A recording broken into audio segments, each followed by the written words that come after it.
All right, guys, we are going to talk about why the Joe Biden election is possibly the greatest thing that happened to the country in the long term. Joe Biden is starting to wake people up. We're getting to a situation to where the people sitting at home, not interested in politics, can't ignore these issues anymore, so it's forcing a demographic shift. You have skyrocketing gas prices, the housing market is accelerating even faster than it usually does, food cost is rising, you have supply shortages, you have unconstitutional mandates in the Biden admin doubling down on these mandates, such as the eviction moratorium, the vax mandates they tried to double down on, the stay in Mexico policy, which a federal judge ruled on and Biden is not listening to. So you already had a good demographic starting to shift from 2016 to 2020. In 2020, you had the Trump gains uh, with the population across the entire country minus six large cities. Republicans actually overperformed in congressional and gubernatorial elections throughout the entire country. That doesn't get talked about because Dementia Joe is in the White House right now. So for some reason, these people think that they've had some kind of large victory because Orange Hitler is no longer in the office. Uh, but the kind of demographic that we're seeing right now is what happens when you start hitting issues that are close to home.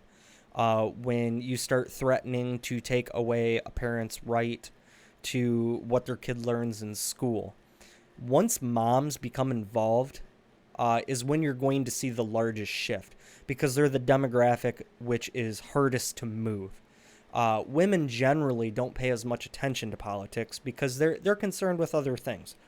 And this is just what it is. It's a generalization. Women are more worried about their family issues, the health of their children, making sure that little Tommy has food in his belly. Can their kids play in their neighborhood safely without having to worry about anything? You mess with these kids, and moms tend to get a little pissed about it. And this bad policy is starting to come full circle.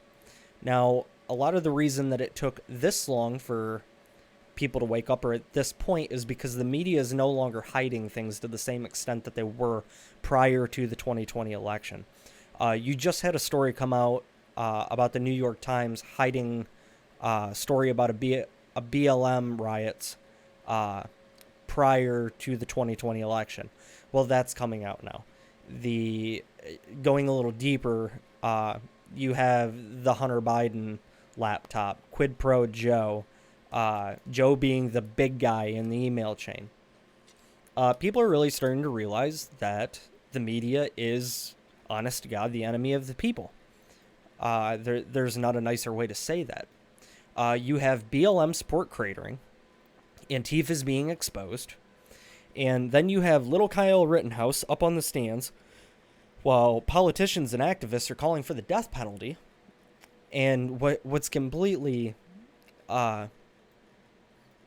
unaware to these people, or what they're unaware of, is that little Kyle Rittenhouse is going to, the idea of it is going to flow over to a lot of these people. There's going to be a lot of people in suburbia who sympathize with Kyle Rittenhouse. You know, what if their kid was up on the stands? You have in, Virginia with McAuliffe saying you don't have a choice in your kid's education. These are issues that hit really close to home with demographics that generally do not pay attention to politics. So the people who have been paying attention, they've known that this was going to happen. The people that don't, you have everything imploding in their face, and they can't ignore it anymore. And people are starting to see that this is directly Joe Biden's fault. Every time you go to a gas pump, you see a Joe Biden sticker pointing to the price. It's just unavoidable that people are going to make this connection, and they're not wrong. And just to point out, the far left is mad about the Biden administration too. They have not gotten a single thing that they were promised during the campaign trail. Who would have thought that Democrats were going to promise everything and then give them nothing? Because their policies are absolutely crazy. And the American people, rightfully so, don't want those kind of policies in the country. Even a lot of Democrats. So it took something really, really terrible and really large to happen for enough people of the population who generally don't pay attention to say, whoa, let's pump the brakes. It's sad that it took so long for people to realize this, but you're potentially seeing one of the largest demographic shifts since the Tea Party movement, or even longer. It's absolutely fantastic. You have Steve Bannon out there rallying people. Not a huge Steve Bannon fan, but I do respect what he's doing in the local elections. You have Trump backing politicians, and these candidates are winning election after election at an absolutely incredible rate.